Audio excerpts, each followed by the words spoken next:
Assalamualaikum warahmatullahi wabarakatuh. Perkenalkan Bu, nama saya Aspipa Permata Bunda. Baiklah, di sini saya akan melakukan 60 langkah asuhan persalinan normal. Yang pertama adalah kita harus mengenali tanda dan gejala kala 2, seperti apakah Ibu merasa adanya dorongan meneran, kemudian apakah Ibu merasa adanya tekanan yang semakin meningkat pada rektum dan vagina, kemudian perineum menonjol, kemudian vulva membuka. Selanjutnya kita akan mempersiapkan alat persalinan. Pastikan perlengkapan peralatan seperti kita sediakan partu set, kemudian emergency set, kemudian hecting set, dan kita sediakan alat-alat pada ibu, peralatan pada bayi, kemudian obat-obatan dan bahan-bahan dan obat-obatan esensial. Kemudian untuk pada bayi yang resusitasi kita sediakan meja datar, rata, bersih dan kering dan hangat. Kemudian dili atau penghisap lendir, kemudian lampu bag, kemudian lampu sorot 60 watt dengan jarak 60 cm dengan jarak bayi berjarak 60 cm dengan bayi baru lahir. Kemudian kita letakkan alas atau perlak untuk alas bokong ibu. Selanjutnya kita buka perhiasan, kita simpan. Kita pakai APD, alat pelindung diri seperti celemek, masker kepala, masker wajah, kacamata, kemudian sepatu boot. Selanjutnya kita cuci tangan menggunakan 6 atau 7 langkah dengan air bersih di air yang mengalir. Kemudian memakai sarung tangan. Selanjutnya kita ambil oksitosin 10 unit dengan teknik one hand, satu tangan.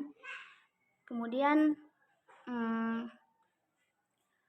untuk memastikan pembukaan lengkap dan keadaan janin, kita dekatkan alat-alat di vulva ibu seperti RDTT, kapas cebok, kemudian bengkok atau nilbeken untuk membersihkan vulva ibu.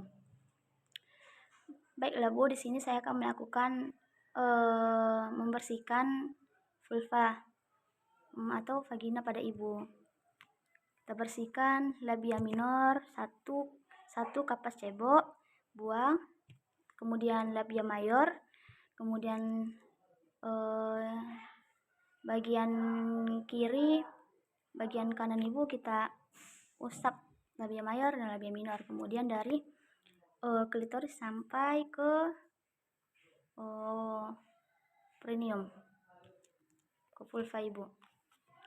Selanjutnya jika sarung tangan terkena tinja atau terkontaminasi tinja, maka ganti, kemudian cuci tangan kembali dengan air bersih di air yang mengalir. Kemudian keringkan menggunakan handuk ataupun tisu, lalu pakai handscoon kembali. Kemudian masukkan satu jari ke dalam introitus vaginal ibu atau cervix ibu.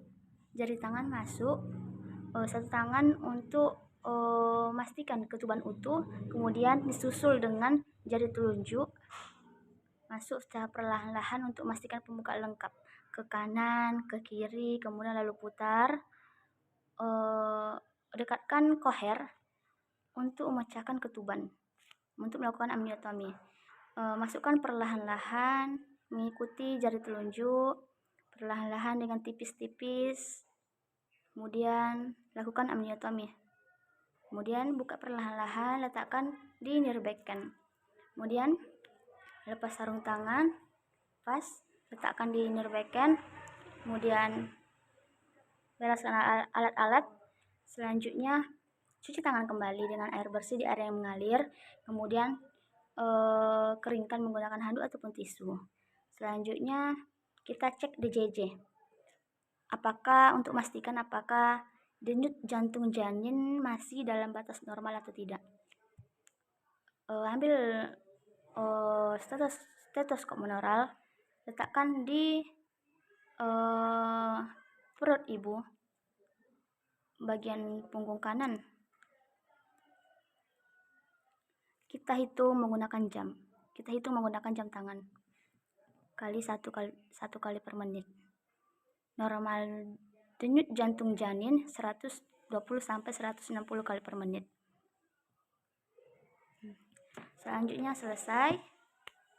Selanjutnya menyiapkan ibu dan keluarga untuk membantu proses meneran. Seperti informasikan dokumentasi yang tadi, seperti Pak, denyut jantung janin berada dalam batas normal.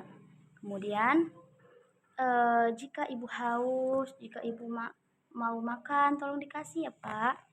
Jika ibu ingin mengambil posisi yang menurut dia nyaman, tolong dibantu.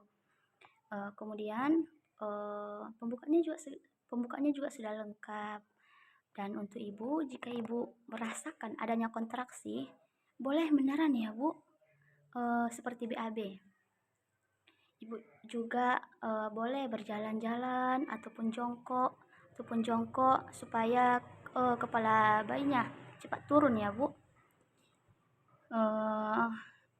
Denyut jantung janin dalam batas normal Pak. Pembukaannya lengkap dan kita tunggu saja bayinya keluar. Ya Pak, Bu. Selanjutnya adalah persiapan pertolongan persalinan. Kita letakkan kain bersih atau handuk di perut ibu.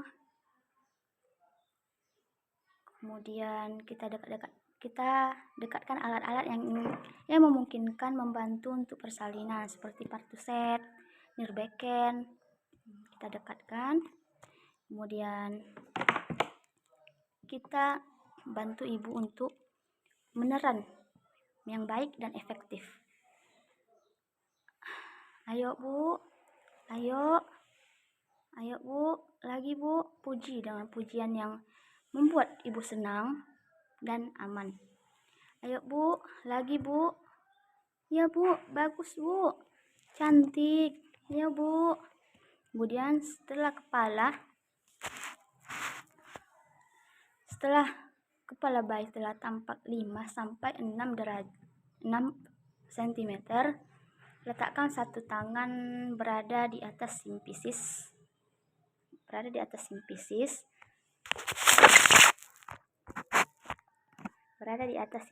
Kemudian satu tangan berada di bawah perineum ibu. Kemudian satu tangan yang di atas simpisis ini berfungsi untuk mempertahankan posisi defleksi. Kemudian satu tangan yang berada di bawah perineum untuk melindungi perineum. Satu tangan yang di bawah perineum ini letakkan di dalam kain segitiga. Selanjutnya kemudian lahir kepala bayi secara perlahan-lahan. Kita lihat apakah tali pusat melilit. Jika longgar, keluarkan dengan 2 jari. Keluarkan dengan 2 jari. Jika ketat, maka klem di antara kedua-duanya, lalu kosongkan sebelum memotong dan potong. Selanjutnya tunggu putaran paksi luar. Jika putaran paksi luar selesai, kemudian tangan berbentuk biparietal.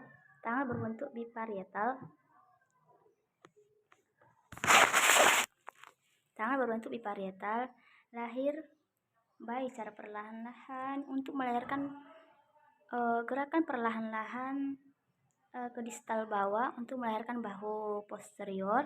Kemudian untuk melahirkan gerakan perlahan-lahan distal atas untuk melahirkan bahu anterior. Selanjutnya, dengan adanya his, keluarlah secara perlahan-lahan bayi tersebut. Kemudian lakukan sanggah susur.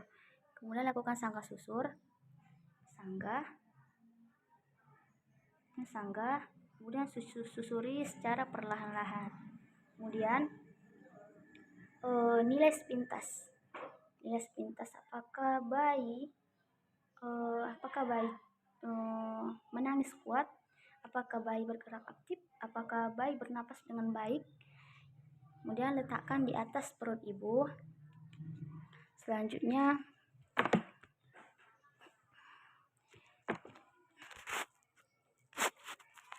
di atas bayi ibu, selanjutnya letakkan, keringkan dari kepala,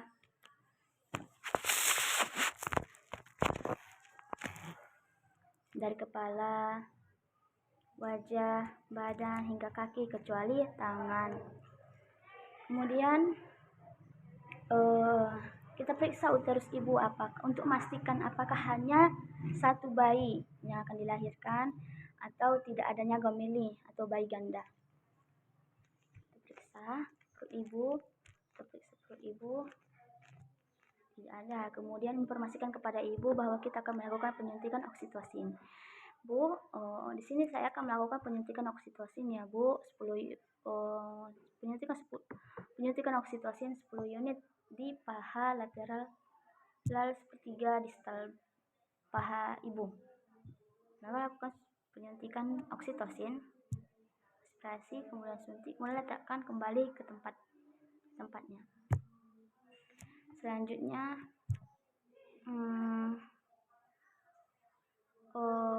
pemotongan tali pusat. Ambil pada pusar bayi, klem dengan jarak 5 cm. Klem 5 cm dari pusar bayi. Kemudian klem satu lagi. Klem yang satu pegang. Jangan sampai klem menyentuh tubuh bayi. Kemudian klem yang satu berada dengan jarak 2 cm. Dan area yang akan diklem ini kosongkan untuk memotong tali pusat. Kemudian sudah diklem, kemudian potong. Selanjutnya untuk pusar bayi yang tadi ikat dengan benang secara melingkar, kemudian mengikatnya dengan kunci simpul. Selanjutnya sudah, kemudian letakkan di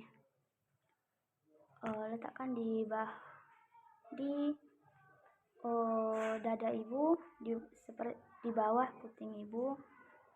Biarkan bayi melakukan kontak kulit pada ibunya atau melakukan IMD, inisiasi menyusui dini.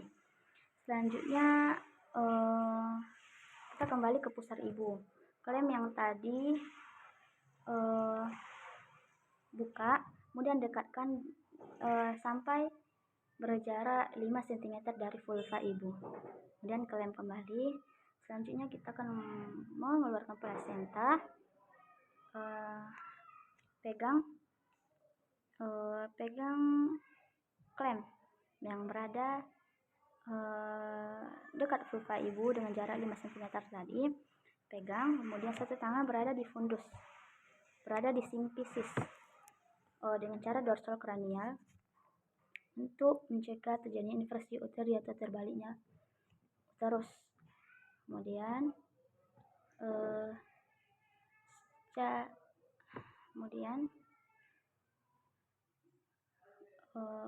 ibu bisa meneran ketika adanya kontraksi. Ayo Bu, ayo. Kemudian dengan adanya his, gerakkan secara ini tali pusat harus diregangkan, bukan ditarik. Jika ada kontraksi, regangkan, tegangkan. Kemudian jika tali pusat memanjang, ambil klem tadi, letakkan lagi di vulva ibu dengan jarak 5 cm. Kemudian regangkan perlahan-lahan. Selanjutnya ini tangan berbentuk dorsal kranial di atas simfisis. Kemudian dengan adanya his, geser ke atas, ke bawah, ke kanan, ke kiri, lagi, kemudian tarik secara perlahan. Dengan adanya his, keluarlah plasenta, telah nampak di introitus vagina atau vulva ibu, telah nampak, lalu putar searah jarum jam, kemudian letakkan plasenta di piring plasenta, kemudian di piring plasenta,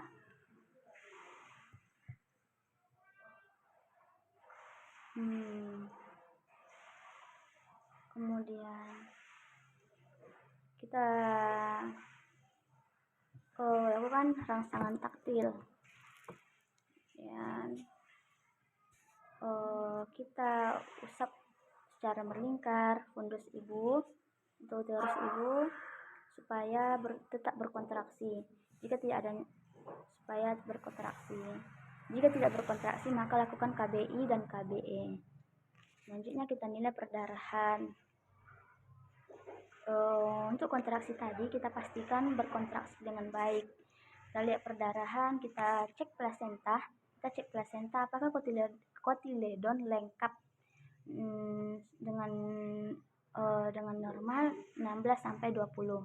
Kita lihat apakah tidak ada plasenta yang akan tertinggal di uterus ibu.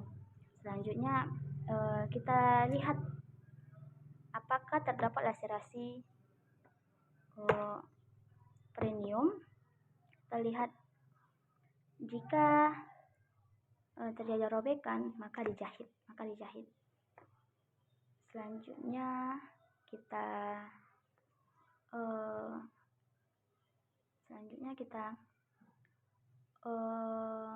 buka handscoon yang tadi. Letakkan ke nirbeken, kemudian cuci tangan dengan air bersih di area yang mengalir, kemudian keringkan menggunakan handuk ataupun tisu. Selanjutnya kita akan memantau bayi tadi untuk kita akan melakukan penyuntikan vitamin K. Setelah 1 jam bayi lahir, kita akan melakukan penyuntikan vitamin K di paha kiri bayi. Suntik dan kita oleskan salep mata atau tetrasiklin pada mata bayi. Kemudian setelah 1 jam kemudian kita akan melakukan penyuntikan HB0 kepada bayi di paha kanan bayi. Suntikan, kemudian letakkan alat-alat kembali, kemudian lakukan kebersihan dan keamanan. Jika ibu mengalami perdarahan, pervaginam, kita bersihkan ibu. Kemudian selanjutnya kita bereskan alat.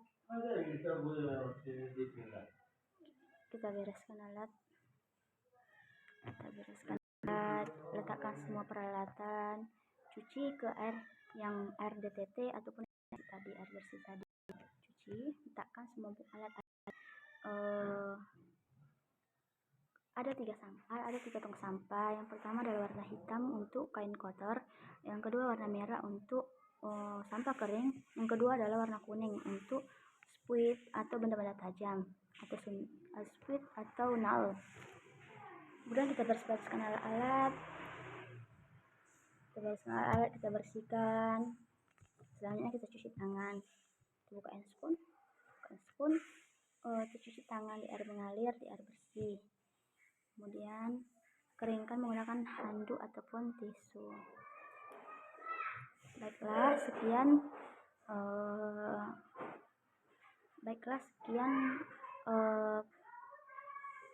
praktek saya. Kurang dan janggalnya saya mohon maaf Bu. Sekian, terima kasih. Assalamualaikum warahmatullahi wabarakatuh.